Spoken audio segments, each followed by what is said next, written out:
Welcome to the Vault XL. Happy Saturday to everybody in the viewing audience.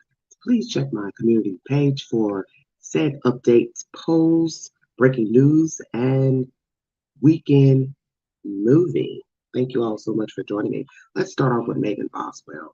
She appeared in court Friday, the status hearing, and I'm going to bring you that said update. Tomorrow, a Sullivan County mother accused of murdering her toddler daughter is set to appear before a judge. And Megan Boswell will be in a Bluntville courtroom tomorrow morning. Boswell faces more than a dozen charges, including 2 counts of felony murder in connection to the death of her daughter, Evelyn Boswell. Evelyn was the center of a weeks-long Amber Alert that ended when her body was found on a family member's property. Boswell's recently appointed attorney, Gene Scott, told News Channel 11 this appearance will likely determine the schedule of hearings after her trial was pushed back to 2025 at a hearing back in December. 2025, more shenanigans and changing of lawyers. Just a bunch of mess pertaining to Megan Boswell. Let me read you the said update. Megan wants to wear street clothes. She or her attorneys want her to wear street clothes, but I'm going to bring you the information. But the judge says that's not necessary. Thank you all for joining. Hello, GB. Thank you for joining. This is a SmackDown Saturday where I bring you updates to various stories, and so I can knock down some of the latest events, because there's a lot of information out there pertaining to true crime and updates to stories, and every day there's something new going on out here, so it's just very hard to keep up with all the stories. But I want to recap on all the stories I started covering years ago, such as Cal City, Megan Boswell, so many. Just want to bring you the said updates. Hello, Lane Dude. How are you? Thank you for joining me. So this is a 3-part live pertaining to Lori and the shenanigans in court, Megan Boswell. I'm waiting for my content to upload right now, bring you the information pertaining to Megan Boswell. And also Koko the doll, believed to be a sex worker, reality star documentary has been done about this person, transgendered person, was murdered in Atlanta. I'm going to bring you that said update as well. And I have an upcoming live I'd like to do pertaining to transgendered persons in sports. That's something that's been on my mind. I've been seeing updates pertaining to legislation here in Tennessee pertaining to it not being allowed here in this state for any transgendered person to participate in sports of the opposite sex. Let's get to Megan Boswell. WATE News is the source. Thank you for your time. Have a safe weekend, everybody. Judge denies Boswell's request to wear street clothes. Next appearance set. Thank you so much for joining me, everybody. Megan Boswell, Sullivan County mother, charged with murdering her. Oh, this screen's jumping up. Sorry about that. Murdering her toddler daughter appeared in court Friday morning at 9 a.m. On Friday, Judge Goodwin listed the following reasons to deny the previous request by Boswell's legal team for her to wear civilian clothes. The state points out correctly that no jury has been selected to hear this case at this time, and any prejudice that might arise can be fleshed out during voir dire. This court does not find that this defendant, Boswell, should be treated any differently than any other inmate in the Sullivan County Jail.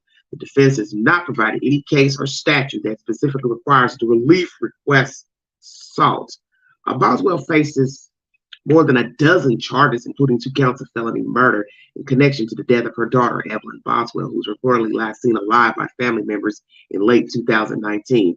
In September 2022 hearing, Goodwin denied Boswell's request for a new attorney, citing a difference of opinions with her court-appointed attorney, Brad Sproles. In that same appearance, a pathologist testified that Evelyn died of asphyxiation.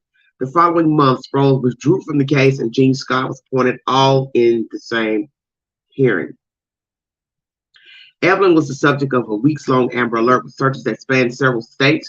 In 2020, her body was found on a family member's property on March 6th of that year. Boswell will appear in court again August 4th at 9 a.m.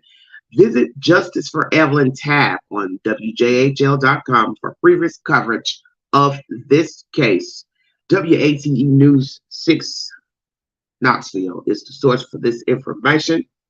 So Evelyn appeared in court, and the judge basically says she's not been appointed a jury, so there's no need in worrying about street clothes, and she will be treated as the other inmates in the Sullivan County Jail, that there will be no preferential treatment, and I concur. Exactly. You're going before the judge for status hearings. You don't need to be in street clothes. They only put you in street clothes when a jury has been selected for your trial. Amen.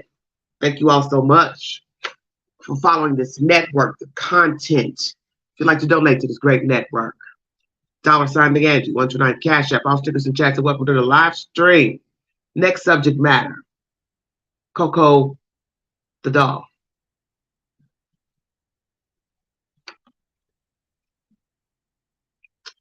Let's get to that information.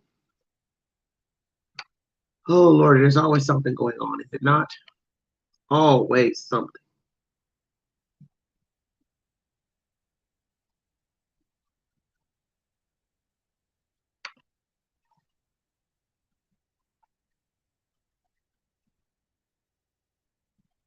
Rashida Williams, fatally shot in Atlanta. Trans star hit Sundance doc. Kokomo City was 35. This content was uploaded 19 hours ago if you need verification.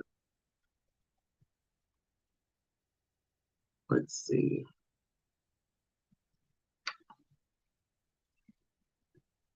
If I can get it to pull up. Otherwise, it's not coming up. Hope you all are well. Very interesting story here. Rashida Williams, a Black trans woman who starred as Koko the doll in the award-winning documentary Kokomo City, was shot and killed in Atlanta on Tuesday night. She was 35 years old. Variety reports police found Williams with a gunshot wound in southwest Atlanta. She was pronounced dead at the scene. Homicide investigators responded to the scene and are working to determine the circumstances surrounding the incident, police said in the statement. The investigation continues. Koko the doll was one of 4 Black trans sex workers featured in the D. Smith-directed Kokomo City. The documentary was critically acclaimed upon its release at January Sundance Film Festival. Earlier this year, Complex praised the film in its coverage of Sundance. Very interesting.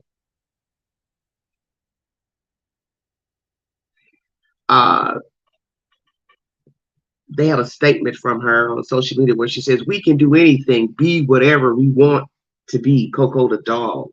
Let's hear what she had to say. He, she, mercy.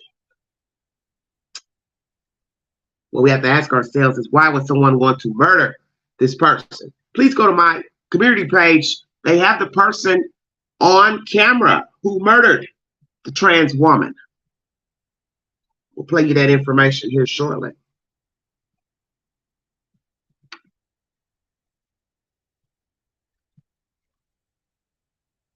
Wow, wow, wow.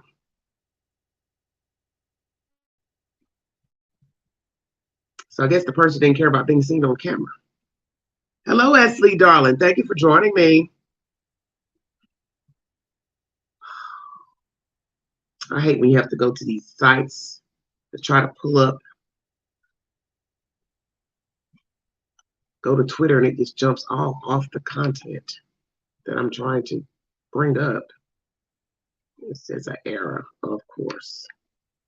I was trying to pull up whatever she was saying, and it's not.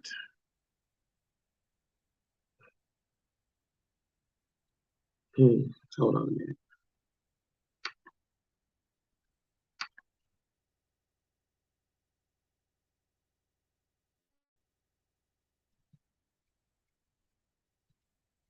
Got manly hands. Just saying. Oh, come on now.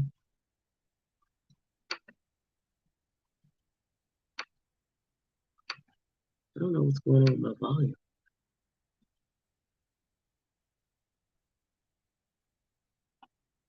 Okay, let me try to play this content. They know we can do anything. We can be music artists, we can be actors, we can be whatever we want to be. Like, I just want to make it possible and make an avenue for other girls to not feel like they have to do that. So, yeah. Thank you so much. My biggest objective is to make sure that other girls don't have to go through what we went through, or make sure that they feel like a lot of girls that's coming up now feel like they have to be in sex work. They don't. They don't. We can do anything. We can be music artists. We can be actors. We can be whatever we want to be. We could be whatever we want to be. So this documentary, I have not seen it, but I will try to check it out. This is Koko the doll who has been murdered this week in Atlanta, Georgia, by someone. It appears to be a black male on the video. Please go to my community page. You will see the suspect in the video. He obviously did not care about being seen on camera. This is what happens when you commit crimes. People do have cameras, doorbell cameras, and the suspect is on camera. I will give you more information to ask who the suspect is once I get that information. Why was this trans woman murdered? Did she know the perpetrator? Did she do something to someone? As you hear her say in this commentary that you can do whatever you want, I want to send the message to the world that you do not have to be a sex worker. You can be an actor, musician, etc., etc. So now people are going to wonder, why was this trans person murdered? Did she know her perpetrator? Let's go to YouTube and get an update pertaining to Koko the doll. This is a SmackDown Saturday where I bring you various topics in one live stream. Megan Boswell was number one. She had a status hearing yesterday. She's asking to wear street clothes. Her attorneys, I'm wondering if she asked or they asked. Either way, the judge denied it because the jury has not been seated. And he said in the courtroom that she will be treated just like all the other inmates. There will be no preferential treatment of Miss Boswell. Thank you all so much for following the content. Surely appreciate it. 1 second, you guys. I have to fluctuate between apps because I have information stored in different different apps pertaining to the said information. I always have to keep a backup. True crime is busy. People are very busy. Wow. It's very sad. Very, very sad.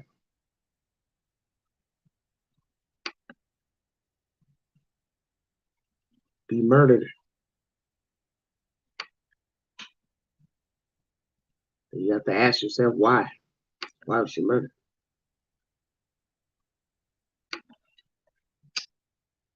It is what it is. Thank you. Thank you all for the love. Amen. But there's something else with the West trial too. Let me darn. And I don't have enough room on my title to put anything else up about the West. Oh God, it's always something. I can't keep up with all these stories. There's just no way I can keep up with all of these things. I also want to bring you an update pertaining to a young lady I met many years ago. She was brutally murdered. She and her roommates, and I believe a daughter as well. And Miss Millie and her friends and family were murdered by an African-American male that they knew. And he was found guilty in a Knoxville court of those said murders. Rest in peace, Millie, friends and family. Prayers to the families. I'm going to bring you that update as well. Oh, man. And I'm going to read you this also from my community page of a story that I covered last year.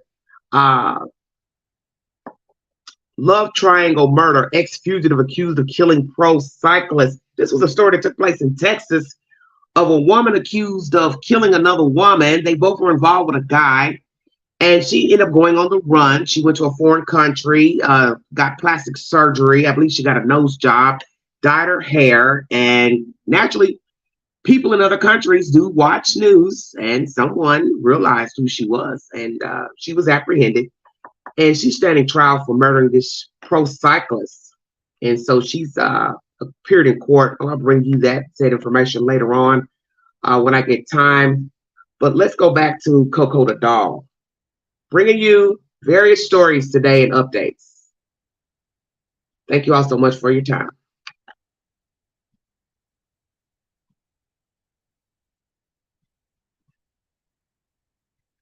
Koko the doll, star of Kokomo City documentary, shot dead at 35. You're listening to The Vault, XL.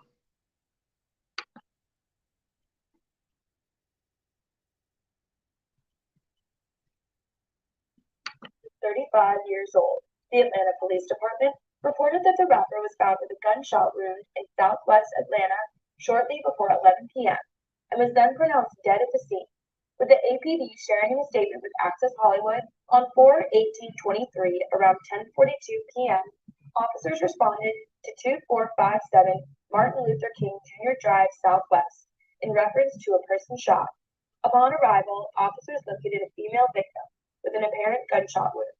She was not alert, conscious, or breathing, and pronounced deceased on scene by AFR. Homicide investigators responded to the scene and are working to determine the circumstances surrounding the incident. The investigation continues. Koko, whose real name was Rashida Williams, was a prominent transgender woman featured in the award-winning documentary Kokomo City, which premiered at the Sundance Film Festival in January. After hearing the tragic news of Koko's passing, the Sundance Film Festival honored the documentary star on Twitter, tweeting, "We are saddened to hear about the death of Rashida Williams, aka Koko the Doll. We were honored to have her at the festival this year with Kokomo City, where she reminded Black trans women, quote, we can do anything. We can be whatever we want to be. It is a tragic loss." Kokomo City director Dee Smith also took to Instagram to remember Koko and honor what she stood for as a Black transgender woman, writing in part, "On Tuesday night, Rashida Williams was shot and killed in Atlanta. Rashida, aka Koko the Doll, was the latest victim of violence against Black transgender women. I created Kokomo City because I wanted to show the fun, humanized, natural side of Black trans women. I wanted to create images that didn't show the trauma or the statistics of murder of transgender lives. I wanted to create something fresh and inspiring. I did that. We did that. But here we are again. It's extremely difficult to process Koko's passing. But as a team, we are more encouraged now than ever to inspire the world with her story, to show how beautiful and full of life she was. She will inspire generations to come and will never be forgotten." After the release of her award-winning documentary, Koko raved on Instagram that she would, quote, "be the reason there's more opportunities and doors opening for transgender girls." Access Hollywood is the source of that information. Let me go back in and see if I can find something else. Any updates, because that was on the 18th. Today is the 22nd. Hold on one second, everybody. So nobody will say, "Oh, there's been an update."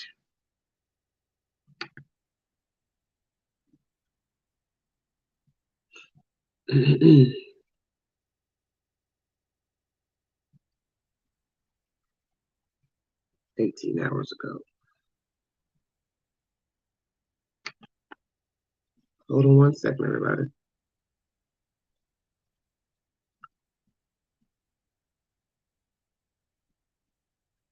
Trying to see if there's anything on a suspect.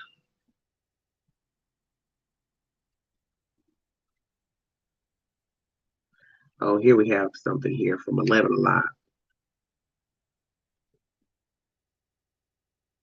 11 Alive is the source of this information. This is Atlanta News. Atlanta police want to speak to this person as detectives investigate Koko the Doll killing.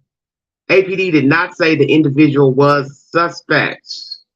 In this photograph, a still photograph of a video, you will see an African-American male on a sidewalk in an apartment complex with a red t-shirt on with the number 2 on it, black pants, white t-shirts, and a covering over his head.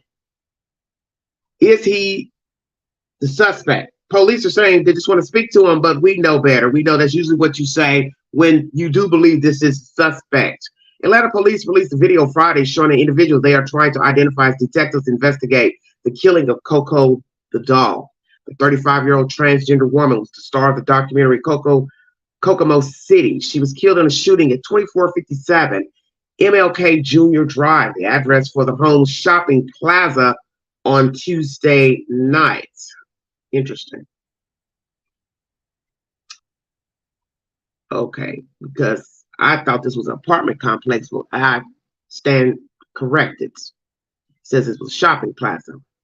Crime Stoppers Atlanta put out a notice Friday afternoon with a video of a person that APD's homicide unit wants to identify to assist with the current investigation. APD did not identify Koko the doll as the homicide victim in this case, but date and the address align with the night and location of the documentary star's killing. Okay, so let me repeat that. APD did not identify Koko the doll as the homicide victim in this case. I'm confused at this, but date and the address align with the night and the location of the documentary star's killing. So where was she killed? Was she killed at her house or killed at this shopping center? Just say where she was killed. What's the problem? The individual in the video was not identified as a suspect or person of interest. It's not clear what connection police might think the person has to the case. Anyone with information on Koko's case is asked to call Crime Stoppers at 404-577-TIPS. That is 8477. All right, more information on the case, everybody. Her case is one of 3 recent shootings involving transgender women being instigated by APD. APD said the shootings are unrelated. Investigators are currently working on each case. 11 Alive previously reported about Ashley Burton. She was shot and killed at the City Park Apartments on Fairburn Road, April 11th. Alive verified through an online fundraiser that Koko the doll, also known by her loved ones as Rashida Williams, who was killed in the incident on April 18th at the Holmes Shopping Plaza. Okay, so they're verifying she was killed at a shopping plaza. This is such a tragic moment for our family. We lost a beautiful soul to a senseless murder. The online fundraiser read, Koko was one of Atlanta's finest and most loving transgendered women. Koko had a heart of gold and spread nothing but love and light to those she came across. To know Koko is to love her. She loved her family and friends to the core of her heart. 11 Alive's Cody Alcorn spoke with Koko's best friend, Dominique Silver, who added, Koko the doll was a light to all of us in the trans community. With her music career on the rise and the movie coming out soon, Koko was a pioneer in the community, and her legacy will live on with all of us.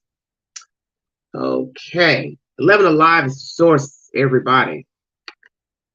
So who killed this trans person? Was it personal? Has she done something to the one, said something to someone? Has she been messing around with a man? Love triangle, jealousy, envy, owe somebody something, they owed her something. Did they just see her out and just wanted to kill a trans person? Has she been followed, stalked? As you heard in this commentary, other trans women have been murdered recently, but detectives say they are unrelated. So what happened in those other 2 cases of the trans women being murdered? Personal issues, vendettas, anybody coming up short in the sex department, such as transmitted diseases, HIV. What are we talking about here? You know, the queen doesn't leave a stone unturned. Very interesting information. 11 Alive is the source, everybody. Let's go to a case that is very tragic here in Knoxville, Tennessee, pertaining to a woman I met years ago. We were friendly at one time or another. We met at a bar over 10 or so years ago, Miss Millie, and she was brutally murdered inside of her home with her roommate. And I'm going to give you an update pertaining to that story. Thank you all so much for joining me. I can get out of this box I'm in. All right, everybody, hold on one second.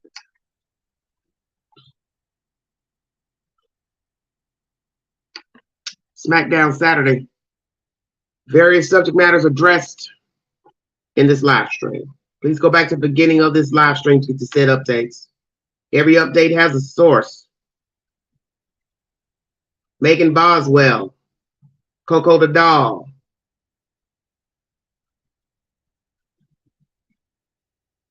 Lori Vallow Daybell, and this story here pertaining to a woman that I met many moons ago. Her killer has been found guilty. Jury finds Knox County man guilty of murders of 3 women.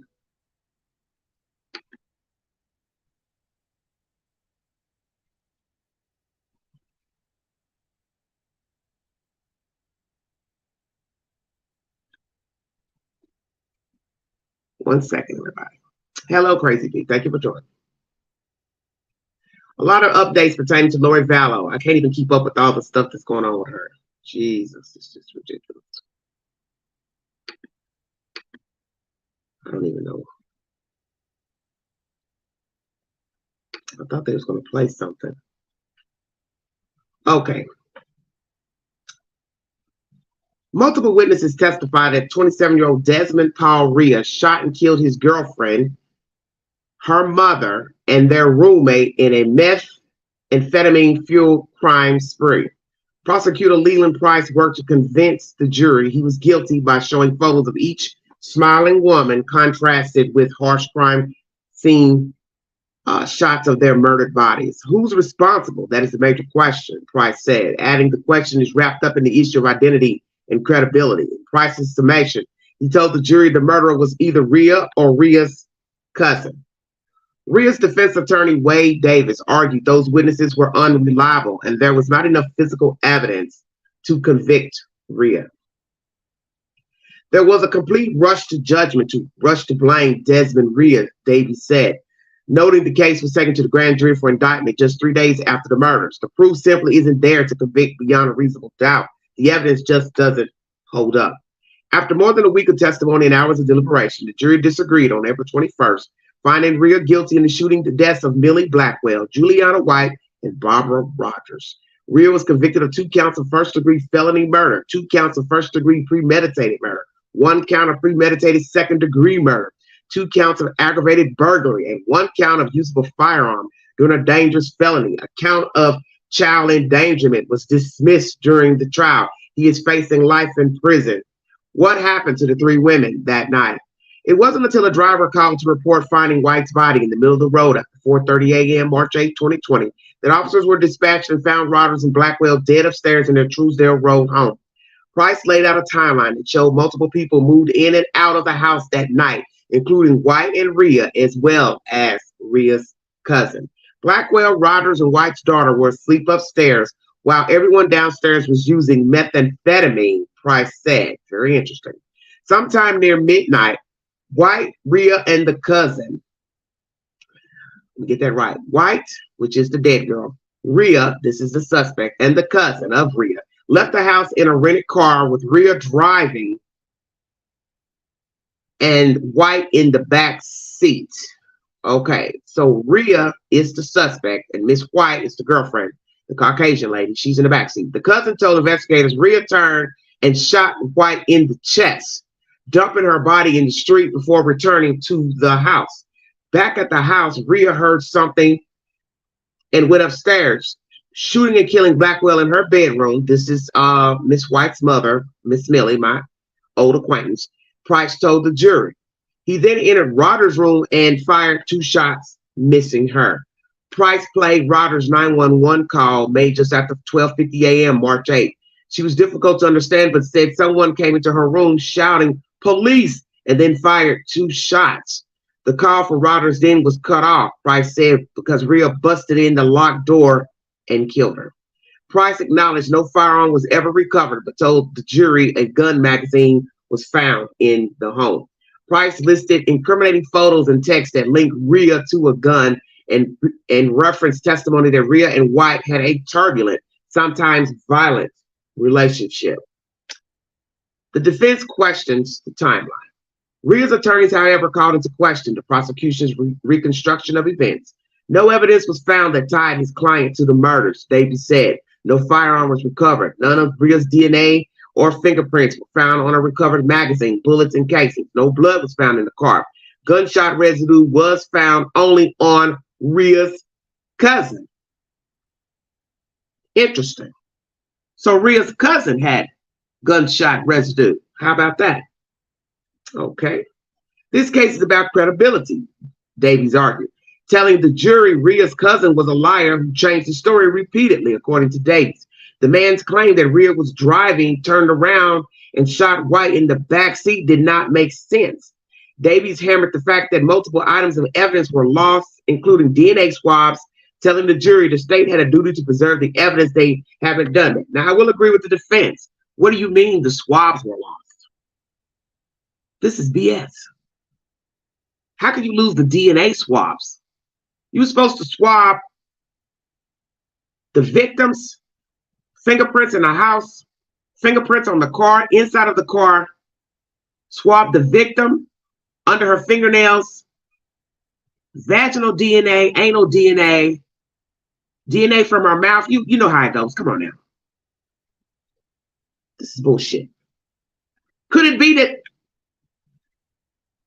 he didn't shoot the girlfriend? So then we have to ask ourselves, why would the cousin want to shoot the girlfriend? This is diabolical because I haven't heard anything about a cousin being involved in this case. After the verdict was read, the jury's work was not yet done. They still had to consider several aggravating factors of mass murder and especially cruel and heinous behavior that would determine whether Rhea would serve a life sentence without possibility of parole. No matter what, Rhea would still serve at least 51 years in prison, his attorney noted. Scott Fraley, Blackwell's ex-husband and White's father, spoke during this portion of the sentencing hearing, as did Betty Long, Roger's sister. Long wept as she described living in a constant hell since her baby sister was murdered. I just don't understand why he killed her, she said, later telling the jury he deserves no freedom, not ever. Rhea grew cheerful as his family described a bashful child who became a different person when he began using meth. Knox News is the source for this information. This article originally appeared in the Knoxville News Center. You see, I was thinking about this case yesterday, and rest in peace to Millie, her daughter, and Miss Rogers, and prayers to the family. You have to be very careful of the company you keep, because what I read to you in this article shows you the signs that too much was going on in the house. Why are people running in and out of the house? Number one. Why are people in the house using meth? Then you have to ask the question of the people who died. Were they using meth? And this is not to be disrespectful to the dead, but you have to ask those questions. Because that was the first thing I thought when I heard the story, saw the layout of the story, heard he killed these people in the house. First thing I said to myself, why would this person go in a house and kill the girl's mother, the girl, and the mother's roommate in this house? And now we find out 3 people were in a car together. So let me back up. The mother and the roommate were killed in the house, but the girlfriend was in the car with the 2 perpetrators, alleged perpetrators, and they dumped her out in the street. You're still guilty even if you didn't shoot her, whichever one shot her. Because the boyfriend hid out in a house that was like down the street from the Truesdale home when they apprehended him. Served a warrant to somebody's house. I mean, somebody gave information to where they thought he was staying. Why are you hiding out? So then you have to ask the ultimate question. Did he live in the house with the victims? Number one. Were they all using meth? What was the motive for the killings? Why were DNA swabs lost? Why does the cousin have gunpowder residue on him, but not Rhea? And why do they think Rhea did it versus the cousin? This is a very strange story. But I'm wondering if all of them were using drugs. Because I noticed in the picture, Millie was much smaller than I remember her last.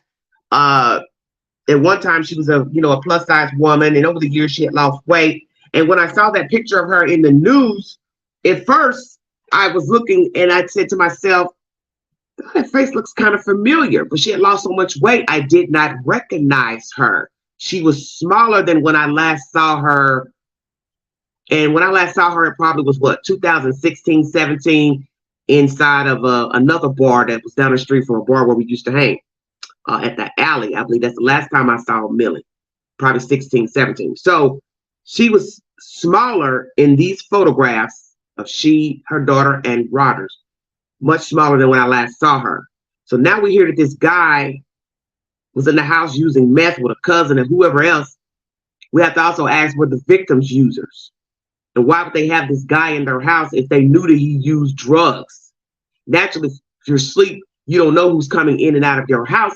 But if the daughter lived there with them, she had to have known that the daughter dated him and he was coming in and out of that house. And so I have to ask myself, why would anyone allow someone to come in and out of their house that is a drug user? You have to ask those questions. You see, this is how a lot of people end up hurt, implicated in crimes, and also deceased. It's the company you keep.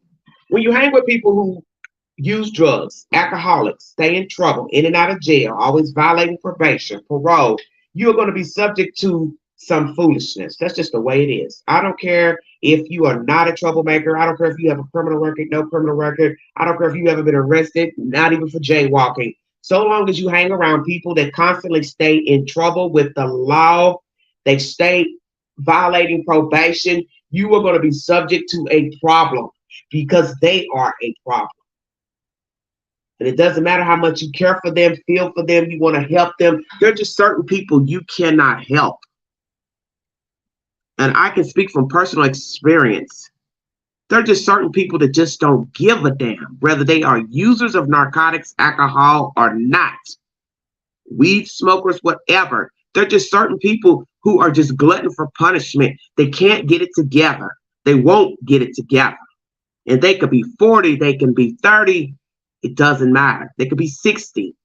When you see the signs that a person just constantly is in something, like I said, we're all flawed. We all can make mistakes, get in trouble, commit a crime. You know, it could be a petty crime, speeding ticket, DUI. But there comes a point when you see that it's constantly something. They're always getting in trouble. They're always getting arrested. They're always violating probation. They're using drugs. It is time to leave them alone.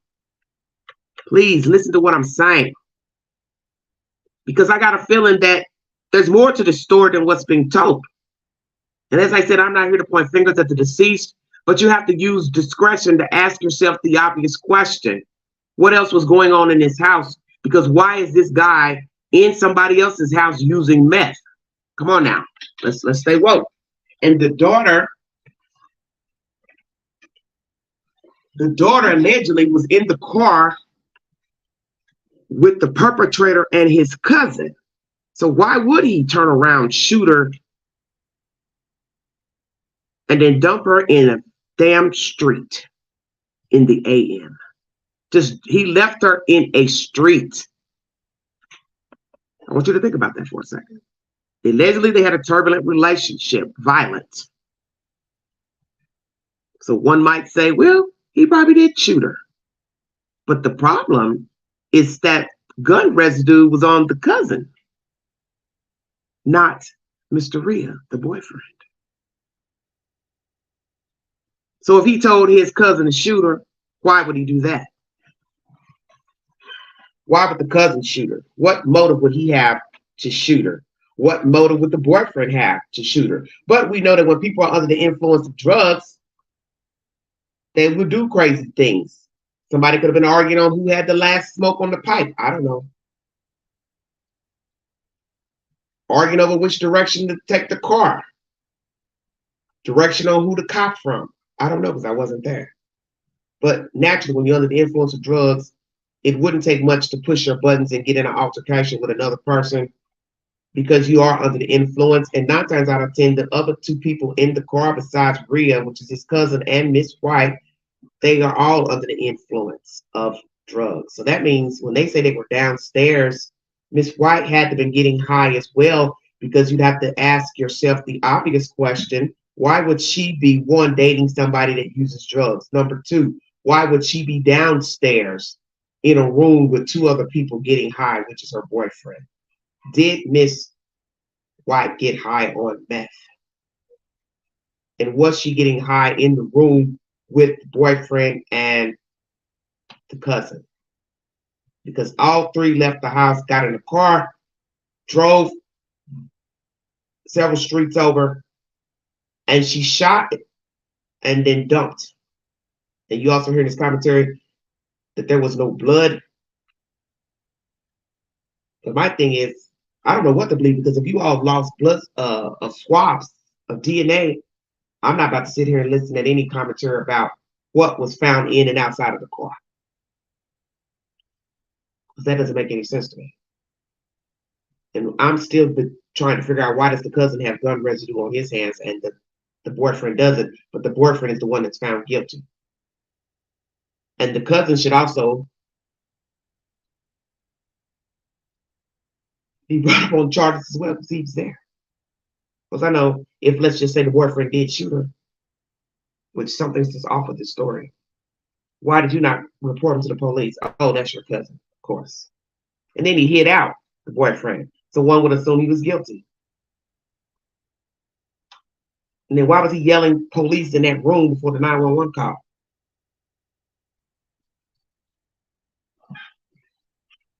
Doped up, geeked up. Man, what a story. Rest in peace to the victims.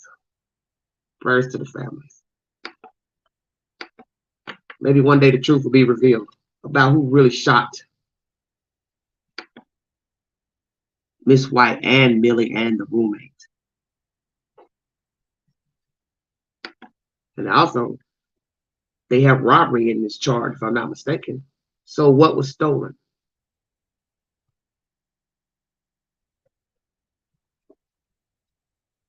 Did they run out of money after getting high, needed more money?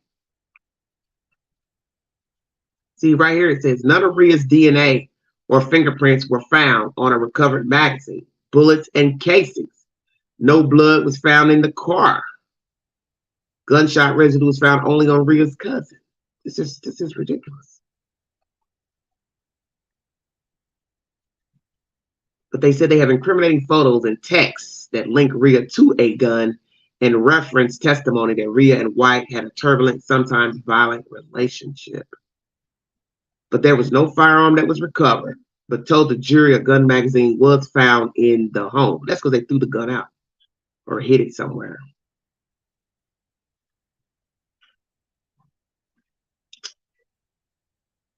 So the roommate is the one that made the 911 call after 12:50 a.m. She was difficult to understand, but said someone came into her room shouting, "Police!" and then fired 2 shots. So I guess one of them was pretending to be the police and shot the roommate. The call came from, it says, the call from Rodgers then was cut off, Price said, because Rhea busted in the locked door and killed her. Wow, this is deep.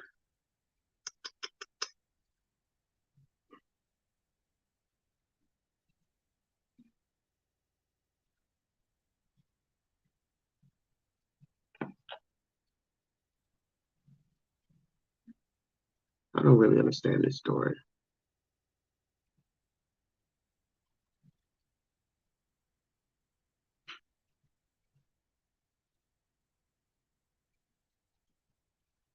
So they all leave, the 3 of them, in the car. The boyfriend shoots the girlfriend. Then they say back at the house, Rhea heard something and went upstairs. So this is the boyfriend. Shooting and killing Blackwell in her bedroom. This is Miss White's mother. Price told the jury. He then entered Rodgers' room. This is the roommate, and fired 2 shots, missing her. So was he paranoid, hearing things?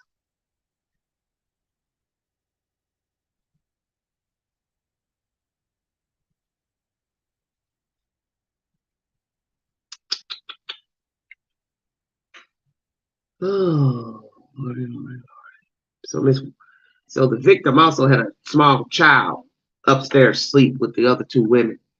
And that's a charge he didn't get for endangering the life of a child, which he should have, because he's up there killing people.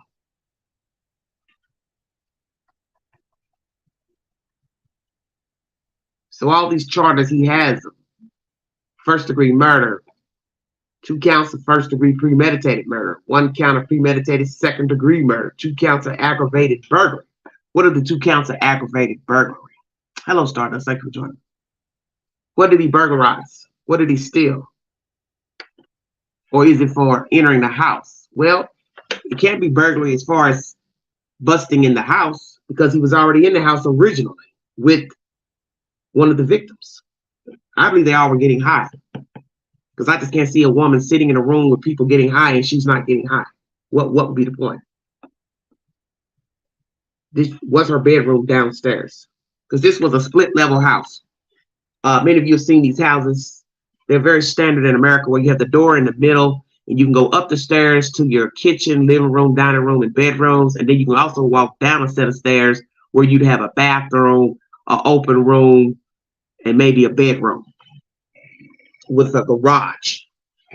So did the daughter live downstairs? Or they just went downstairs in a common room to participate in drug activity? And as I said, I'm curious if all the people in the house got high. And this is no disrespect to the victims, but you have to use deduction. If I'm not getting high, my roommate's not getting high, why am I allowing my daughter's boyfriend who gets high to have access to my house? He wouldn't be coming in my house. And if my daughter was living there with my grandbaby and I knew her boyfriend was getting high, staying in trouble, he would not be allowed in my house. I'm sorry. And I would tell my daughter she needs to go find her somewhere else to live because he's not coming in my house. This is why I asked, were the victims all using narcotics, methamphetamine? Thank you for joining me, everybody. Let's get on to Miss Lori Vallow. Lots been going on with Lori. I'm going to try to chop up most of the information best that I can because I'm a few days off from the storyline. But it's been a busy week in Idaho. Jeepers creepers. Just too much going on with this lady. Too much he said, she said, or what she did, didn't do, how she was acting, she, the kids, this and that. We've got information from a cousin testifying about her demeanor. Comes from her father, who's a perfectionist. He thought he was above the law. He's been arrested and been to prison for tax evasion. He felt like the government was a evil entity. He felt like his family were better than everybody else, that they were in the top 95% and everybody else was in the low 5%. We have information from detectives testifying on what happened when Charles was shot. Difference of commentary between Lori and Alex, different versions. She said he was there to protect her, Alex spending the night. But then when they talked to Alex, he said no. The wounds to Alex are not exemplary to somebody being beat with a bat. We also had heard testimony from a relative that Charles was proficient with a bat and played baseball. He could swing. Naturally, a nicely built man protecting himself. I would assume he would have beat that man to death with that bat. They say the wounds to his head are not proficient to a beating, but yet he was found not guilty. Well, he didn't go to trial and said it was self-defense. I'm trying to understand what in God's name is going on. Because it's just too much. Just way too much. Then we have Zulema giving testimony to the relationship between Alex and Lori, Miss Lori. Odd relationship. Yep, but you still continue to date him and you married her. So whatever you saw odd about his relationship with his sister, you still dated him. So it's something about him you liked. How about that? Yeah. Whatever.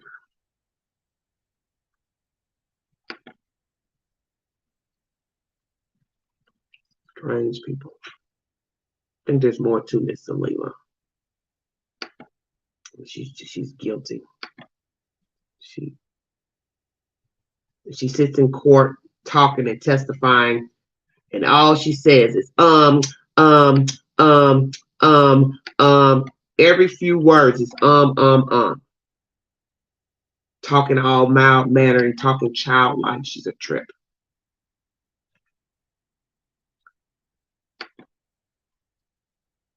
Let's hear from the cousin, everybody.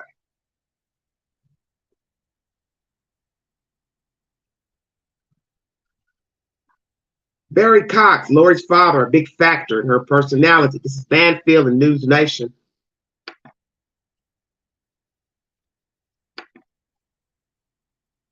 Oh, sorry about that.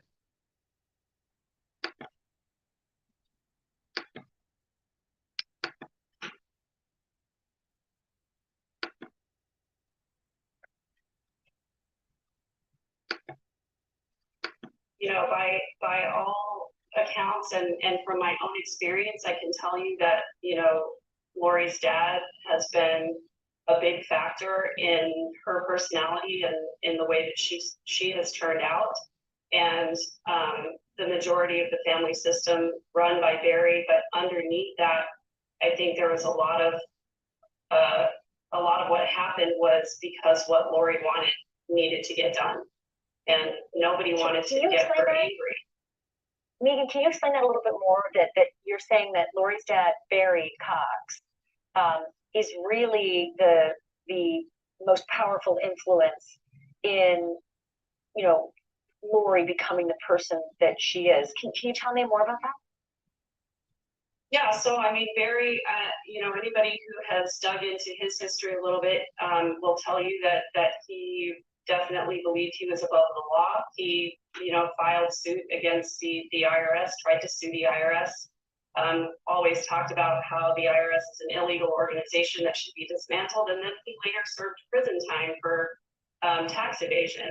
So, always believed that he was above the law. And I think the most pervasive thing that ran throughout the family system was this concept that Barry talked about called the lower 95, where he believes that 95% of the population are stupid, cheap, unattractive people. And he and his family are in the upper 5% who are smarter than everybody, more intelligent, more. Excuse me, I had said they were the upper 95, 95% of the general population allegedly pertaining to Mr. Cox were stupid, uneducated, unattractive. Wow, that's a deep thing to have to say about people. My goodness. More exceptional, more beautiful, and certainly that plays into a lot of Lori's personality. Did the other children believe that? Did Alex believe that? You mentioned Adam before. Adam seemed to be really on board with trying to get Lori figured out, and Alex for that matter. But did any of the other kids feel that same way, that superiority complex?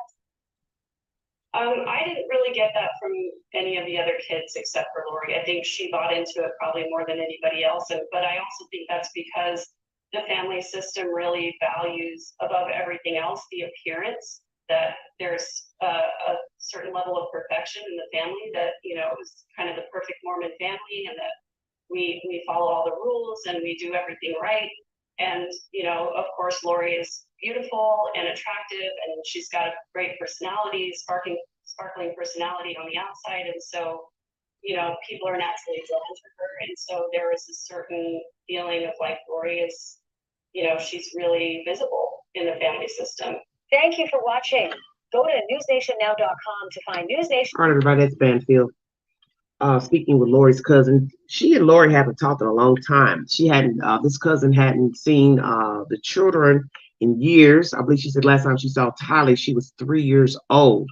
So you're talking about 13 years. But anyway, in the time that she's been around the family, obviously Mr. Cox, Lori's father, has a God complex. He thinks he's better than everybody. He's been in the penitentiary for tax evasion, not paying his taxes, and he knows he has to pay taxes. Everybody has to pay taxes. He knows that. So did Lori have her father's ways? Did she feel like she was better than other people? Did she feel like, I'm going to do what I want to do? A lot of the commentary that I've heard so far with this court proceeding from this week, it seems like a lot of the idealisms that she jumped on board were Chad's ideas. And I'm not making any excuses for Lori, but I do believe she followed in behind his thought process, because you have testimony from people who are close to her, Melanie and other parties close to her friend Melanie and the other lady she was friends with, I believe her name is Miss Raymond, that at first she didn't believe in these things that Chad were telling her about zombies and different things, but somewhere down the line she did begin to believe these theories. And when you hear these ladies testifying, Zulema as well, a lot of the commentary came from Chad originally, and then Lori began to spin these ideologies to these ladies and other people, her brother and other entities. Also a part of a podcast group that Chad was in So what you have to ask yourself is how many of these people were believing these zombie theories and the 144,000 and the gathering of people and that they were the chosen ones? Did these people in this podcast who believe that they were the chosen ones? Did they also have this thought process of not needing their children, leaving their children? How many people in the podcast group actually have children? And did Chad tell them they didn't need their kids? I'd like to know that. That's interesting information. All right, let's get on with the next commentary pertaining to this diabolical story. Please go to my community board. I've got all this information posted. Movie for the weekend is I Won't Let You Go. Just trying to find something good for you guys to watch. We also have a realtor describing going into Lloyd Valley's apartment after the fact and that it was dark and creepy. At this point, he did not know it was Lori's apartment. There was nothing in the apartment, but he felt like something was off in the said apartment, that it was a bad feeling. And then he also remembers the box that had JJ's name on it, and that's when he realized when the story broke whose apartment he had been in previously, that it belonged to Lori Vallow. Please check out that set information. I'm not going to play everything because I don't want to keep you all. I don't want this live to go too long. 9 tactics Lori Vallow defense is using for her defense. The defense put up a lot of tactics in court that were pretty good. Because basically he's alluding to the fact, well, Lori wasn't around when the children were killed. They were in Alex's apartment, found on Chad's property. But see, where there's a problem with that, sir, is that she never reported her children missing. He's going to always go back to that. Lori never reported the kids missing. So no matter whatever you think is wrong with her, she's lucid, not lucid, mentally ill, greed, sex, wanted to be with Charles, infatuated with him, whatever the motive, trying to get other people to gather along with this zombie apocalyptic BS. The point is, she never reported her kids missing. So all the lies she told during interrogation originally, to where her children were not, lies during the investigation of Mr. Charles Vallow, the death of Charles, giving different versions versus what her brother gave. I also like to know if Tylee gave the same version of Charles coming at them with a bat or coming to Lori with a bat. They were struggling over the bat because somebody had to believe it because Alex got off. Lori never reported her kids missing. And this is where one would believe she's complicit.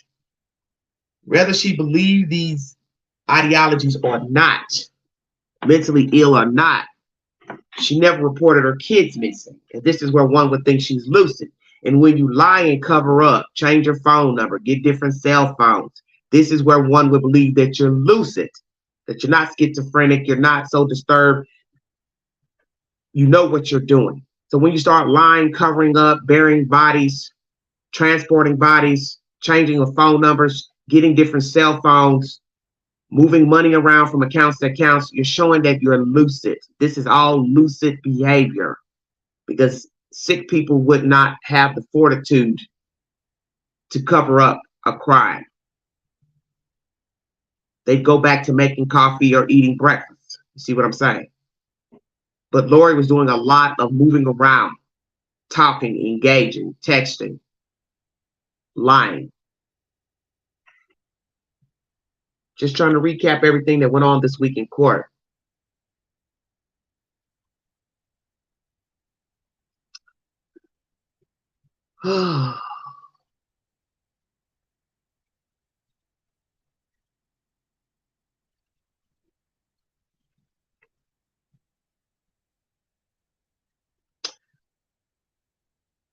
Testimony unravels lies about kids' location. News Nation is the source, everybody.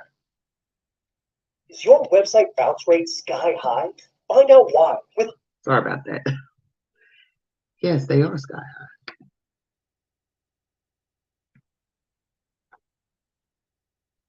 A cult mother accused of killing her 2 youngest children believing they were possessed.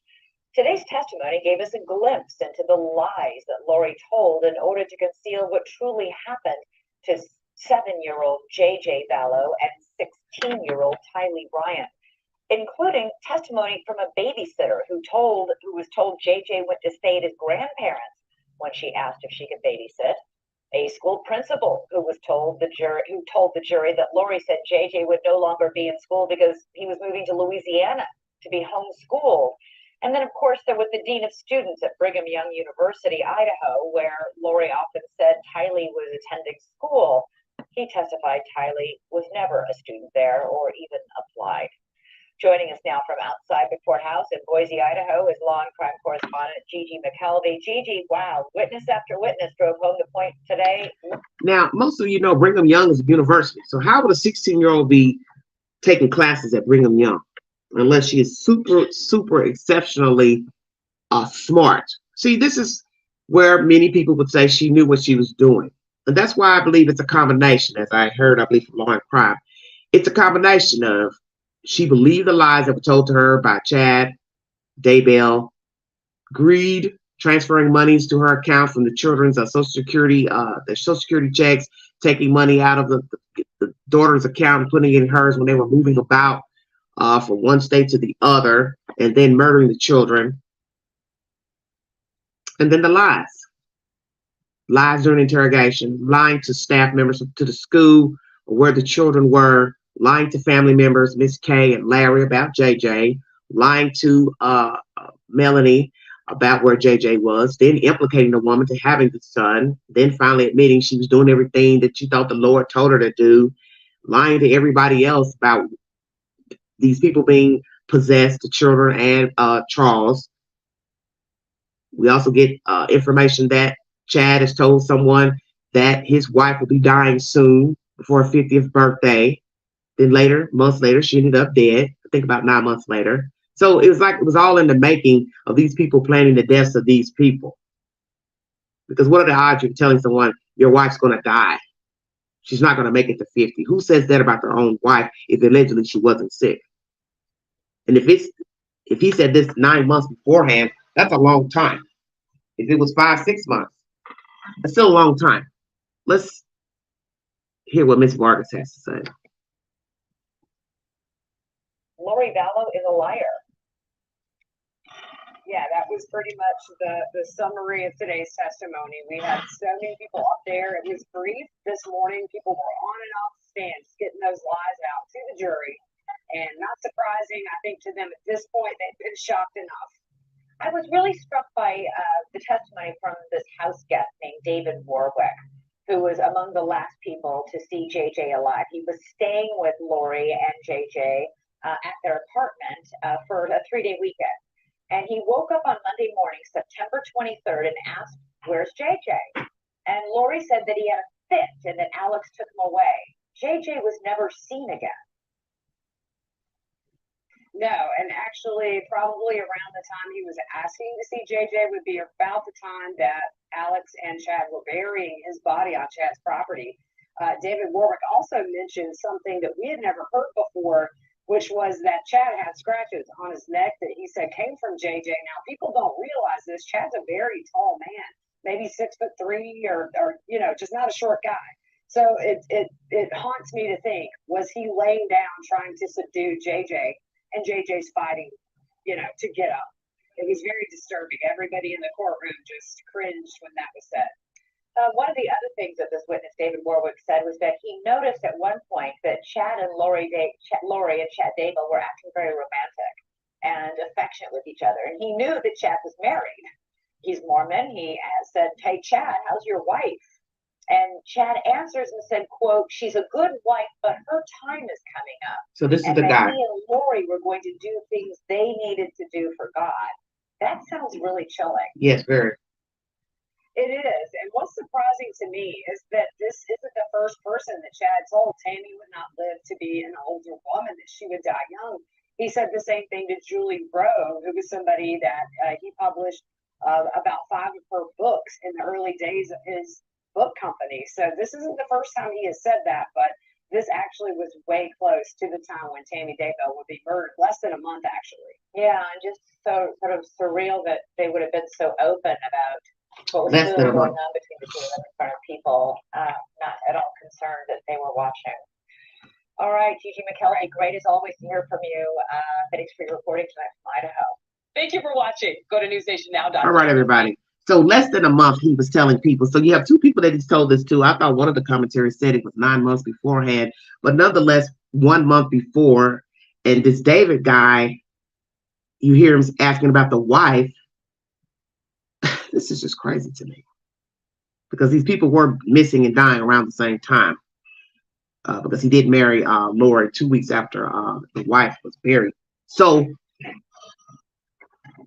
what was David doing staying at the house with Lori? Curious about that. Waking up, not seeing the kid. Chad having scratch marks on his neck. That would be a chilling thing to hear in court from a eyewitness. Because if he was hanging around these people, he would notice his demeanor and how he looked. And then the next time you see him, he has scratches on his neck. Hey, what happened to your neck? I wonder, what did he say happened? Chad, what did he exactly say to David about what happened to his neck? And just the thought of someone trying to subdue another human, especially a child, is very cryptic. Picturing someone trying to murder a baby, a boy child, fighting for your life, wondering, why is this person trying to kill me, hurt me? I can't imagine. And what's sickening of all is that these people believe this ideology spun by Chad Daybell, and they all got in cahoots together to believe this zombie, apocalyptic, dark spirit, light spirit. This person ain't going to live past this age. Just a lot of foolishness. This leads me to believe that Chad had been plotting the death of his wife probably God knows how long. So how long was he plotting the death of his wife? And was he planning the death of Tammy even before meeting Lori Vallow?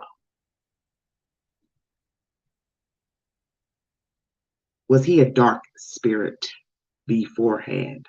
Obviously. And perhaps Lori was as well. And people were walking around thinking Lori was this great person, Christian lady, great parent, wife. But she had a sinister side, and it manifested when she met Chad. Perhaps she and Charles were already having problems in her marriage. She wasn't feeling great about herself, and in comes this light spirited person she thought was light, but he was dark. He started spinning his whack ideologies, and she fell for it. Then she started spinning them out to her brother and niece and different people, the kids, Charles, and the rest was history. In came the devil. And that's the whole point of the devil. He needs foot soldiers, and these people were ripe for the taking.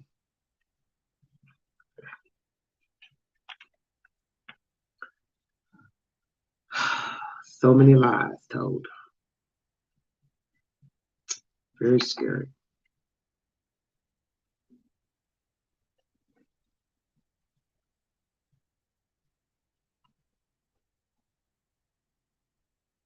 Please take my polls that I have on my community board. How do you all feel about transgendered persons participating in sports of the opposite sex, either in high school, middle school, junior high, and collegiate, and also pro teams?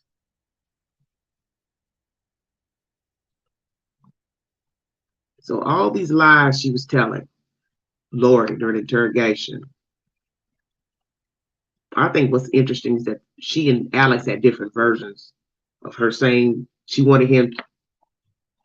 He had been spending the night because she was afraid of Charles. But then when the police talked, the detectives talked to Alex, he doesn't give that same version. This is crazy to me.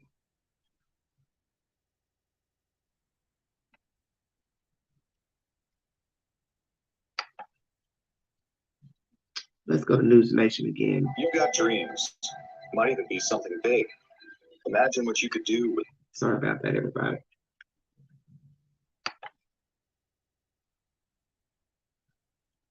This is pertaining to body cam footage.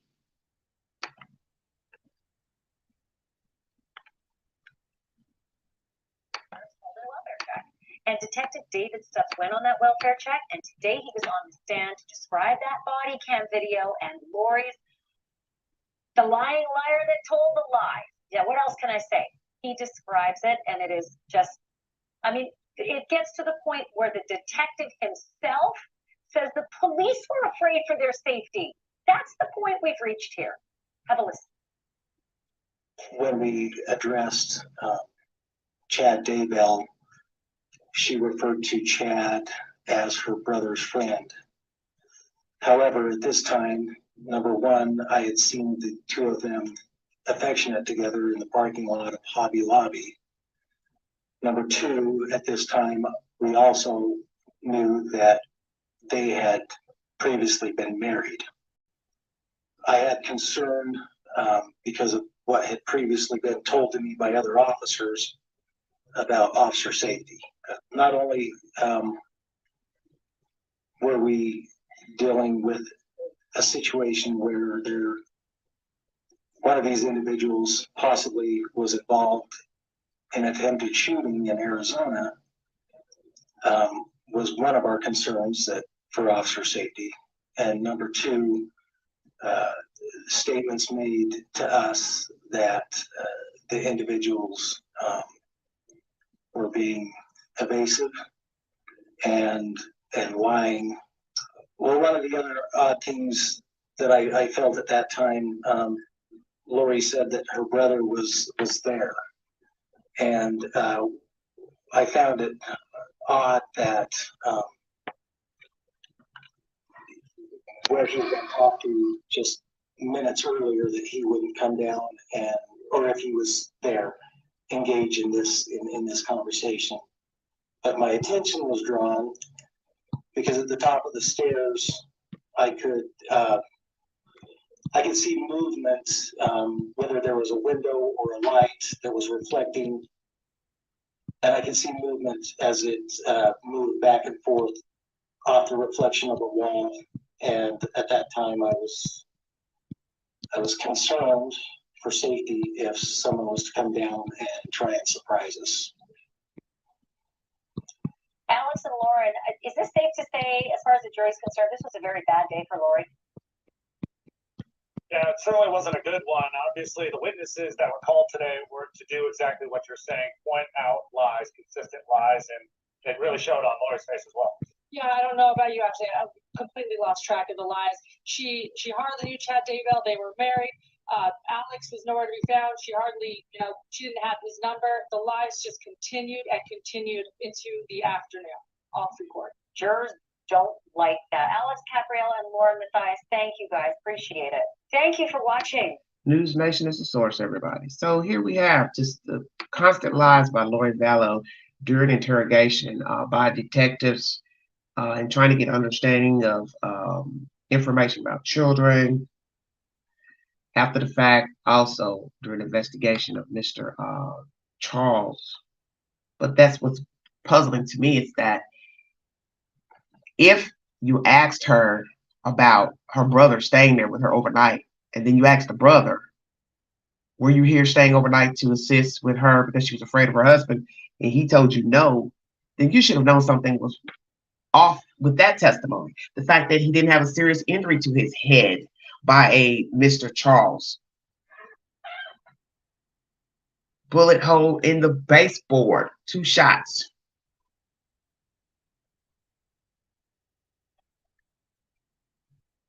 Shot entering the abdomen, then exiting the shoulder.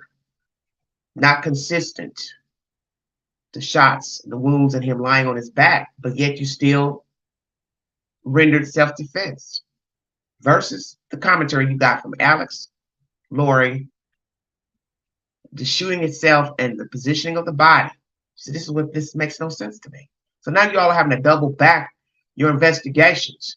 And the one thing that bothers me, besides this information here, conflicting information of the body lying on the ground flat and the bullet hole in the baseboard and exiting of the wounds of the bullet. Differences of opinions pertaining to the incident between Alex and Lori. What did Tylee tell you what happened? them arguing over a bat, tussling over a bat. And now you're having to go back between this case, Charles and Tammy, to render deliberate homicide. Only because you found something strange with missing children and a dead wife of Chad, you started putting the pieces together. See, this is BS. And what bothers me the most besides this information is Charles going to that house after talking to Adam, saying that they're trying to set up something. Why would he go? This is what puzzles me so much about this dead man. You were messaging this woman on and off for months, asking her, why? Why are you doing this to me? Why are you accusing me of this? Why are you lying on me? Why are you cheating on me? Admit you're cheating on me. He threatened to tell Tammy. He confronted Chad allegedly through emails, texts. I'm going to expose you, which that was crazy to me. Expose it to who? The family, friends, the church? And then months later in July, months later, you tell your brother, whomever, I think they're setting up something, Alex and Lori, and you go to this damn house. I don't get it. I do not get it. Charles had been asking the police for help because he had a 72-hour mental health whole paper to serve on Lori, and they wouldn't listen. I can't believe he went over there either, but he wanted to take JJ to school. Charles seemed to be a good man. Yes, but a good man is now dead, because this is what I'm trying to say. Just like I'm saying about the past story about the young lady that I knew that was murdered in her house with her friends and her daughter. You see the signs that something is not right with the people that you are allowing in your life, whether they are your children, your husband, your spouse, your friends, your children's friends, associates, boyfriends, and girlfriends. You cannot allow yourself to be put in awkward situations and violent situations and expect a good outcome. Do you know how cryptic that is to hear the words from a text message? I think they're trying to set up something, and then you go over there and end up dead. Your own words are in a text. This ain't gossip. This is in your own phone that you're telling another human this, and then you carry your butt over there and end up dead. You can't make this up.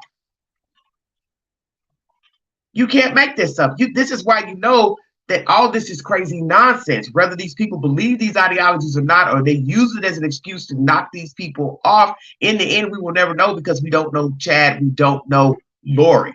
We don't know their mindset. We just know this is the venom they were spewing out to the world. And sadly, these sick-ass people follow along listening to this garbage, and they're lucky not to be dead. And that's the one thing nobody's realizing about this type of doomsday bullshit, is that if these people are eager to knock off people for whatever reason, whether in their mind they believe it or not, or they're mentally unstable, you would be next. Why not? That's where everybody is delusional. And that goes for Lori and Chad, Zulema, and anybody else in the podcast group. You bicker with these heathens, disagree with them, you could end up on the chopping block. Why not? Because if God said to you, hey, kill your kid, kill your daughter, kill this wife, kill this husband, why would this same God, Jesus, not tell you, oh yeah, go kill the neighbor? He's looking funny, he's acting strange. Why not? Why not? And I find it very interesting that Lori was quick to tell people this is the Lord's doing. Chad's telling people, this David guy, oh, my wife ain't going to make it to 50, and the Lord's telling me this. It's always the Lord, the Lord, the Lord. But when Lori was talking to her son Kobe in jail, she would not admit that Jesus told her it was right for her to kill her kids, Charles and Tammy. And this is where one would believe she is lucid. Because you've been spinning this garbage to other innocent people, gullible people, or let's just say gullible. So why not to your son say, yes, Jesus did tell me to kill my child? And this is where I believe she knew right from wrong, because she would not admit. But yet she still told on herself, you don't know what happened. You weren't there. Number one. The conversation about Alex not doing things right after the paintball incident with Tammy in the driveway. That shows complicity.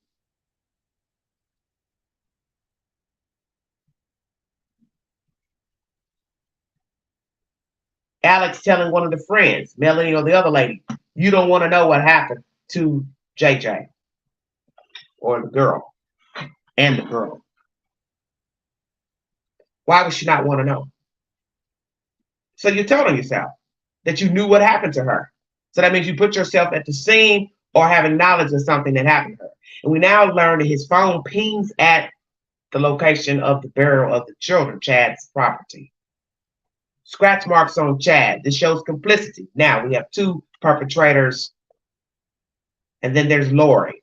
Did she ask these people to kill her children, husband, or were these thoughts put in her head by Chad Daybell?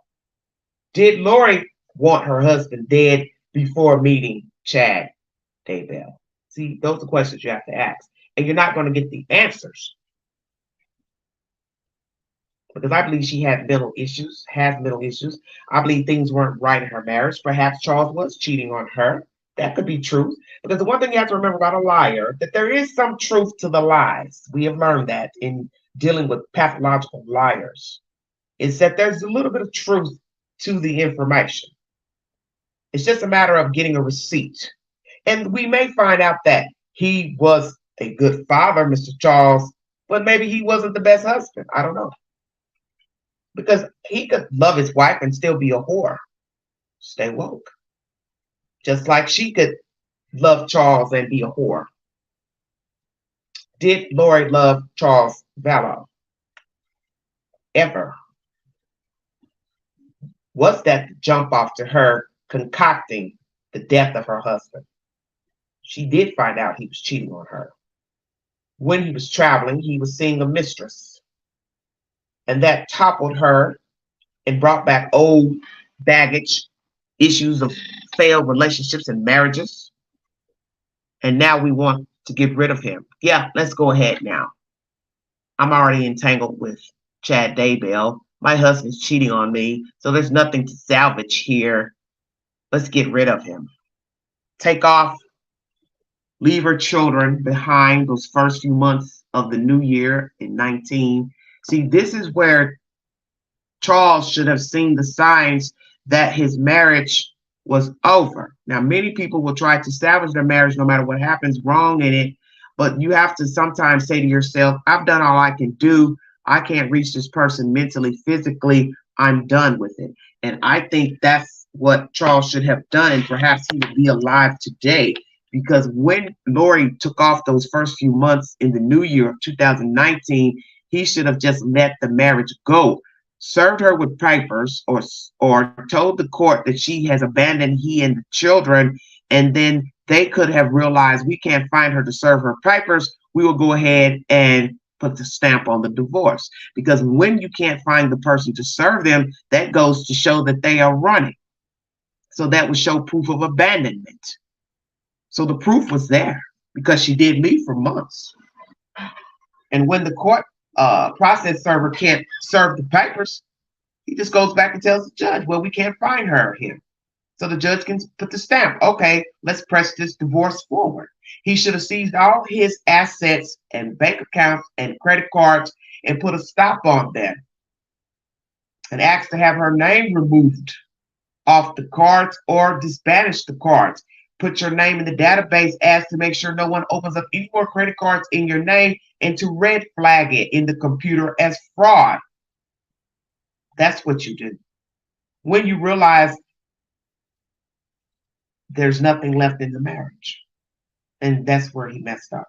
He kept pressing forward because there's no way from January to July this man should have ended up dead, because the signs were there that Lori had checked out of the marriage. And once she left her children behind and told people how she felt about JJ, well, that's his responsibility. She's basically saying, well, he's more related to him than me. I ain't fighting for him. I'm down. I'm taking my daughter, Tylee. But look how that story ended. The same kid she checked out on, she killed. The same daughter she took with her, then sent her back to Arizona with an aunt. She killed her. Killed the husband months before that, and conspired to kill Miss Tammy. All for the $144,000 being chosen. Asking her friend to join the fold. Someone in the chat says Melanie was supposed to buy property near her. So what I wanted to know is, was this before or after the kids went missing? Because what would be sad to know that Miss Melanie is not telling us the truth, and she still was in cahoots with Lori even after the fact of confronting her about the children missing and her working for Satan. What's the truth?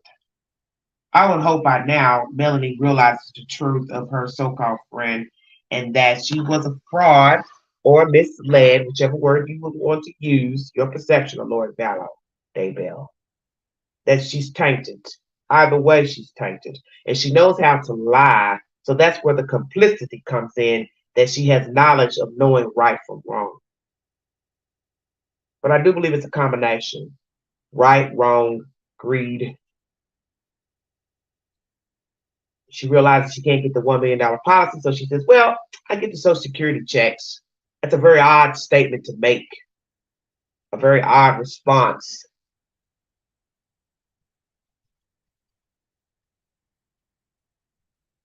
Why didn't she work? Because that's the one thing you haven't heard with all this testimony. What did she do for a living? What was her income as far as work? Did she ever work while married to these husbands? And what really happened in Lori's marriages? Because I haven't heard that either. What happened in all these marriages? Oh, a hairdresser. Yeah, I heard a friend say something about that. But you don't hear much about her doing hair when all this mess was going on. And how much hair could she have been doing moving around from place to place in 2019? Not very much. But this goes back to what Kobe said in testimony, that when he was a child, they moved around a lot. Well, you have to ask yourself why. Why was she moving around a lot, place to place, city to city, state to state? Why? Was it because of a man, meeting men? Get with a man, set up house, doesn't work out, boom, move, pick up a kid, move to the next place, meet a new man, marry him. That don't work out, boom, move to the next place. See where I'm going with this? Lori is used to popping up and jumping up. As I said, the runaway wife. And I think that's what she's done. When things didn't work out in her relationships, she packed up her children, and then jumped ship and go move to a new location, new state, start all over again. And God forbid she was jumping from relationship to relationship. And we already know that usually doesn't work, especially if you're starting a relationship while you're in one already.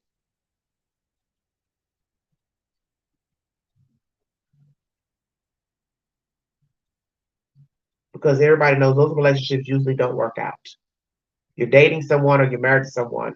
You start having marital problems, or maybe there ain't no problems. You just have a roaming eye, and then you go pick up some strange, and then you get entangled with that person, and then that some reason you all bust up, and then you go run off with that person, and then you all set up and play house. That don't work out, and then the cycle just goes on and on. It's that Lori Vallow Daybell that she jumped from relationship to relationship while being in a current relationship.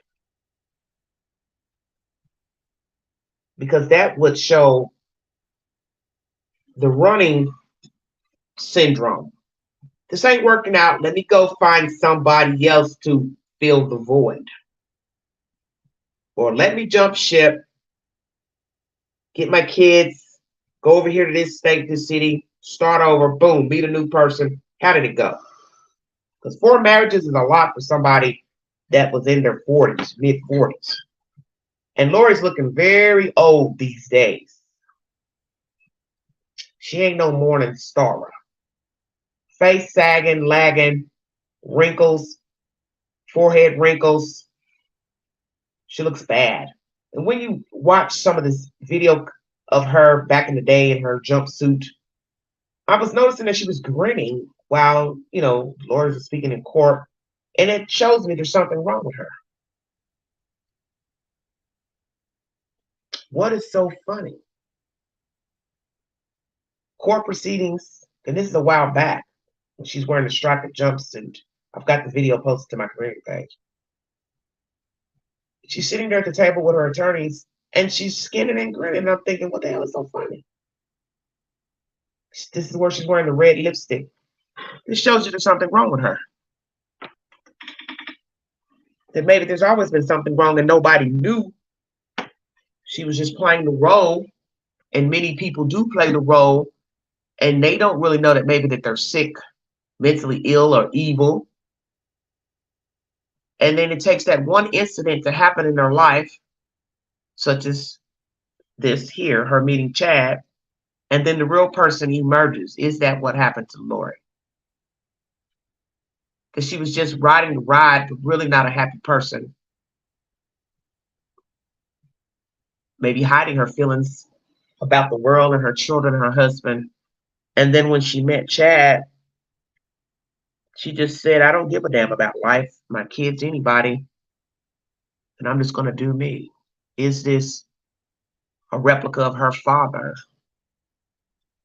That she's had possibly evil thoughts, negative thoughts of murder, mayhem, but she never told anybody. Or she was just misled by Chad and his religious teachings and apocalyptic zombie theories, and she got swayed and began to fall for this and got affection for him in the listening to his teachings and became enamored with him, obsessed with him, infatuated with him, and just lost her way. What is the truth? I think she flirts with every guy she sees, especially ones with money like her lawyers. Interesting. Well, she may be a flirt. Because I noticed that in one incident where she was buddying up to one of the lawyers, and I think she realized, oh, I better not do that because the cameras are on me. So then she scooted back over in her chair, and I thought, this woman is a trip. She just won't stop. So perhaps she is a chameleon, and nobody ever knew. Because so far, nobody's really brought testimony that she was an evil person and doing evil things before meeting Chad Daybell. So see, this is where it's conflicting, depending on your perception of her. If we have people to bring us testimony of nefarious deeds she was doing and acting out before Chad, one could say, okay, she was a chameleon and nobody knew it. So that's why I asked the question. Has Lori been living a lie up until meeting Chad Daybell? Was she a bed hopper? Did she jump from guy to guy while being in relationships? See, those are the things you want to know to show if she was just somebody that people really didn't know much about, but thought she was one way, but really she was another. So far, I haven't heard any testimony that she, was hopping from relationship to relationship while being in a relationship or having affairs with, other men while married. That's what I'd like to hear. Any type of sinister conversations with people about her children or family. That would show us that she had these ways before getting wrapped up with Chad and this podcast group.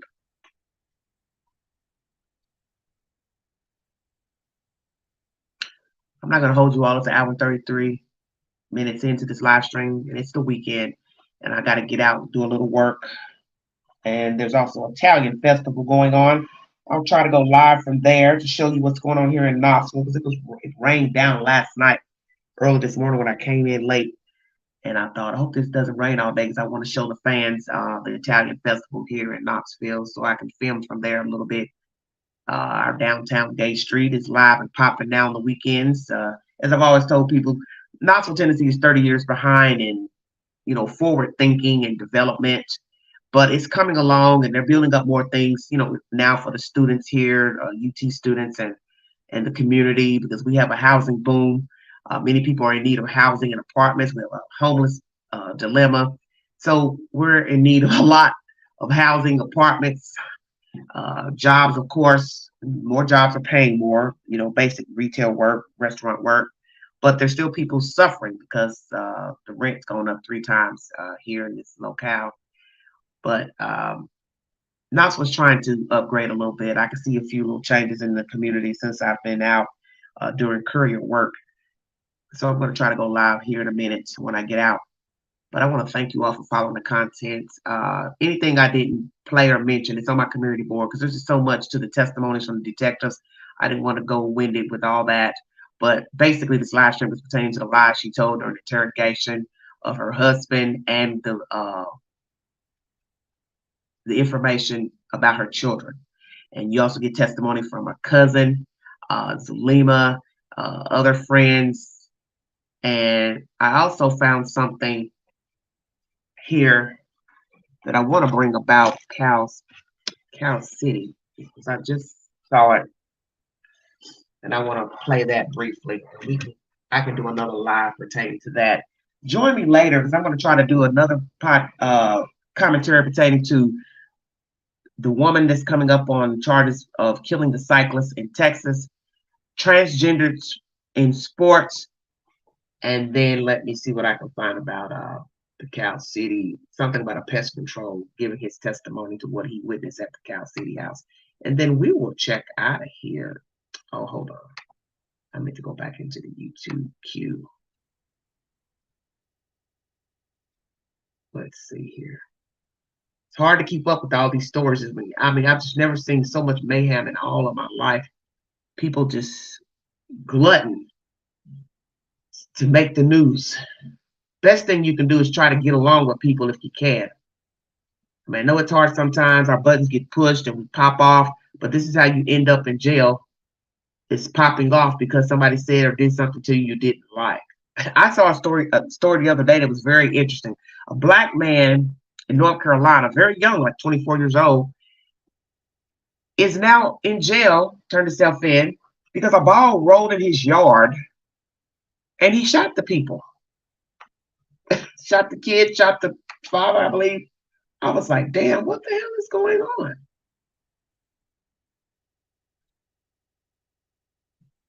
And it's very sad about that story down in Alabama, too, about the Sweet 16 party massacre leaves 4 dead, 32 injured in a small Alabama town. That is just crazy to me. Absolutely crazy. Prayers for them. I know I saw this an update pertaining to Cal City. I saw it in this YouTube queue. Hold on 1 second, you guys. Please check out the weekend movie.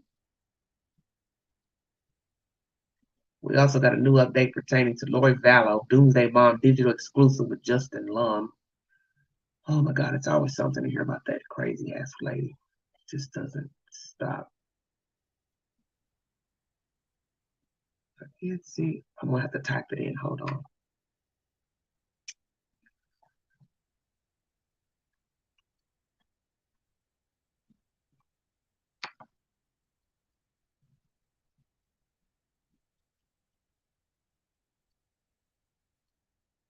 Let's see here. That is not what I wanted. It won't.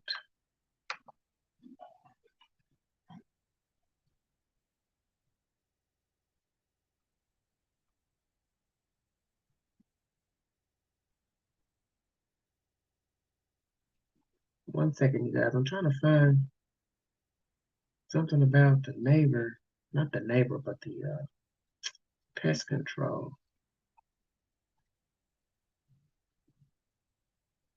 But I saw it up in the queue.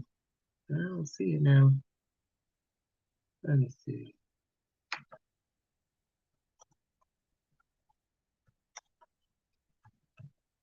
You have to be specific when you're typing in information. Oh, thank you. Thank you for the compliment, everybody. Oh, this is from 11 days ago. I thought this was recent. Is it realtor pest control agent questioned over children seen in the West home? I'm going to play it anyway because I want to hear what they have to say. This is 2 weeks old, but we're going to play it anyway. Charged in the presumed deaths of their missing adopted sons are resumed today. On the witness stand today, the realtor who helped Trezell and Jacqueline West purchased their California City home. The realtor facing questions that mainly focused on how many children he saw during his visits. Realtor Rick Dees said he didn't count the children and could not give an exact figure, but did recall seeing one child sitting with an upset look as other children played happily around him. In court, Dees identified a photo of Orson West as the upset child he believes he saw. Orson is one of those reported missing. 17 News has been following this case since the very beginning. Court reporter Jason Katowski has been providing live updates from the courtroom on our Twitter account. You can also find his full coverage of the West trial on our website, kget.com. Okay, that goes to what I brought you earlier in the week, is that somebody gave testimony that one of the children was sitting by himself and looked upset. And while the other children played, that leads me to believe what the stupid adoptive mother said, Jacqueline, that she kept the children away from the other children. She kept the two boys away from the other children. She didn't let them commingle. Are you hearing this? So this testimony basically coincides with what Jacqueline said out of her own mouth.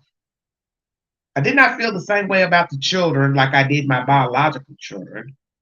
I did not let the two children mingle with the other children. And then you have an eyewitness who believes that child he saw sitting alone is one of the missing children. Wow. Wow. They didn't have trial yesterday. I think it's going to resume on Tuesday. I'll bring you an update next week when the trial resumes. And when you look at the picture of her in this video here, I'm going to give you a source. Let's see. KGET News is a source. She looks, as I said before, like she's bored. Oh, why am I here? I've got better things to do. Yeah, like knock off some more children that don't belong to you. I mean, her facial expressions are golden. What am I doing here? I don't belong here. I've had about enough of these people. Just about enough. Well, you know, Jacqueline Trozell should have thought about that before procreating and adopting children and fostering children. You had no business having sex. You had no business giving birth. You had no business having children in your custody, period, whether they were yours or somebody else's. And that's the bottom line. And something else I'd like to say during this live stream. I'm wondering, what do the biological parents actually feel towards their children? Because I don't care what anybody says. It is your doing that got these kids with this jacked up ass family in the first place, whether they want to take responsibility or not. Now, many children go into foster care for various reasons, put up for adoption for various reasons, and you don't have control over who fosters or adopts the children. But when you are the start of the problem, and then you try to play dumb later down the road, like you had no dealings in how your child got to be in foster care and or adoption, it's atrocious. You have to own your part. You can't blame everybody for whatever happened in your household to lead to allegations of abuse, neglect of your children. And then you find out later your child was severely abused or murdered. You still have to own that you are part of how the child got in the system in the first place. And you can't logically explain the state taking two children at two separate times out of your house, and the fact that your other children are raised by their biological fathers. That shows a pattern of neglect and abuse. Because in the end, many people who follow the Cal City story do not know that the biological mother has two older children that she never speaks of, from my understanding, never visit, does not take care, does not provide any type of funds for the children, financial, moral, physical support, visits, split custody, nothing. Only Huron for the two that are dead. See, this goes to show you do not know the story. Because that's the one thing this heifer won't acknowledge. You never talk about your older children. Why not? That's why I keep trying to tell people, you don't know the story. Because you can jump on the bandwagon all day and say, oh, they took her kids for no reason. They took her kids for no reason. Well, explain logically where her other two children. I'll wait. You don't hear a damn thing about those kids. Not one time does she ever talk about her two older children. Her mother, her father, all this wanting to sue the state, the baby daddy wanting to sue the state. Well, what about the other two children? They exist, they're living. Why not talk about the living? And that's what a lot of you fail to understand. Those kids are living and they get no respect. They get no conversation in the court, in news interviews by anybody. And a lot of people still didn't know she had two other children who are currently alive as I speak. And they get no respect and they don't even get a shout out or a mention. All you hear is about the West boys. So I'm going to say this. The two that are living, the two that are dead, never meant a damn to any of these people. And that's obvious. That is the reason why they got in foster care in the first place, from abuse and child neglect. And the parents didn't do what they needed to do to get the kids back, obviously. And she didn't fight for the two that are living and living with their biological fathers, two different men. Please listen to what I'm saying to you. All these children got different fathers.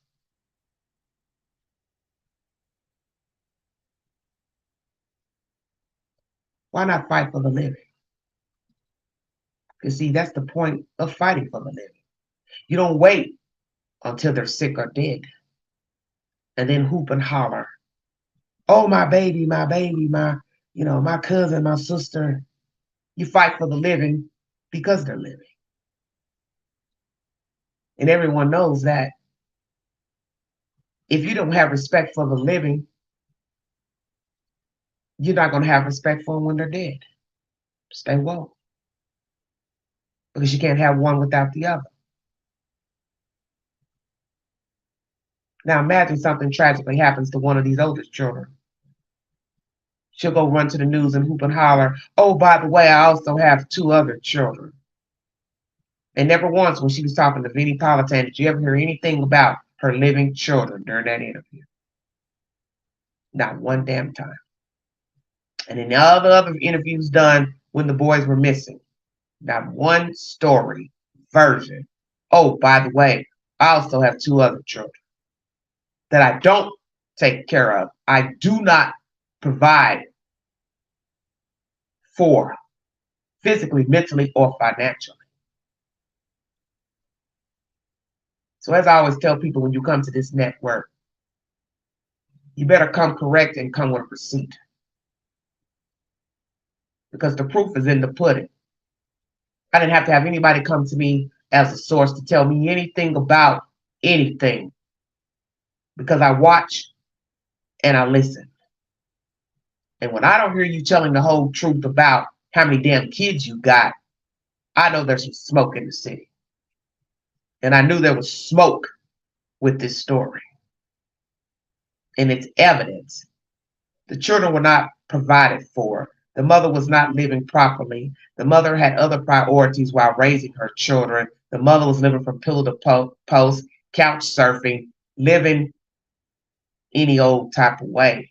And that's the reason why the children got taken in the first place. And the other two biological fathers swooped in and took their two when they saw that the West boys were put into the system. The state came and got them. 2 separate times a year apart. Now, how is that the state's fault? It isn't. I want to thank you for following this network. When I get an update to Megan Boswell, the West Boys, Lori Vallow Daybell, Koko,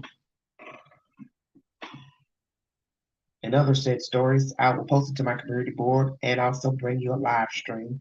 My next live stream is going to be pertaining to transgender persons in sports. I also wanted to address that cis commentary and how you all feel about transgender people in general, and also the lady that's facing trial in Texas pertaining to killing the cyclist. It was a love triangle between she and this woman she murdered and a man. I believe you're going to hear commentary that she was not in a relationship with him. Perhaps it was on and off, and she felt some type of way seeing him and this lady out on an outing, and it led to her plotting the death of this woman. And she then went on a run to a foreign country and was apprehended outside of the United States. If you'd like to donate to this great network, $ began to 129 Cash App, stickers and chats, and welcome to the live stream. Please check the community board for the latest weekend suggestion, which is I Won't Let You Go, playing now on LNN, extension of Lifetime, and also you can watch it from the YouTube queue. Please be safe out there. You have been listening to The Vault XL. Thank you all for following this network. You all have a wonderful weekend, and thank you, everybody in the chat, for joining me.